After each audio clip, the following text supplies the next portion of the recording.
Give us his analysis. We're joined on set by Chris Moore. Chris, do you think something incredible is about to happen?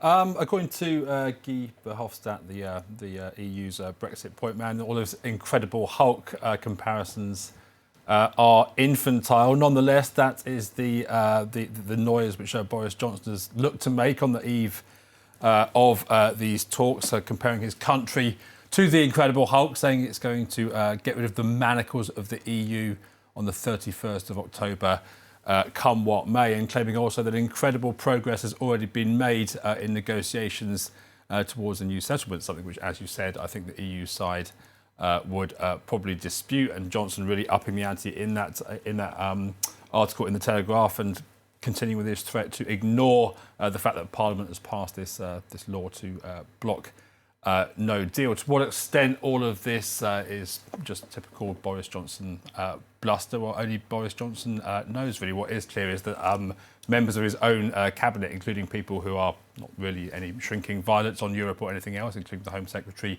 Priti Patel, also speaking out yesterday, saying that the government was serious about getting a deal. It didn't really want no deal as a serious option, that she would never have signed up to Johnson's governing project if she thought that was where he was heading. But as I said, only he knows.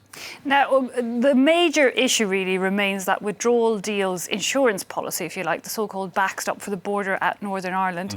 Mm-hmm. Some old ideas there being brought back into play that could prove to be the solution? Well, that's going to be the centrepiece of these talks. Boris Johnson, of course, has said no to the backstop. It's got to go. Therefore, it's about finding a credible alternative, a viable alternative, one which is acceptable to all parties in Northern Ireland and indeed the Republic, and something which respects the Good Friday Agreement. Now, two lines of attack really there from the British in terms of the negotiations, the talks that have been taking place in recent weeks, in terms of what the Europeans have been saying.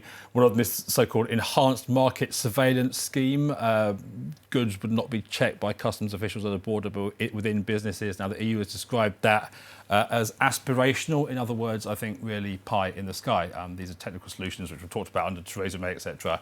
And the accusation always was that British weren't going far enough. The other, being specific enough, the other thing, that this all-island zone for food and animals, harmonisation between the North and the Republic, the idea perhaps that they continue to obey the same rules, the border shifts to the Irish Sea.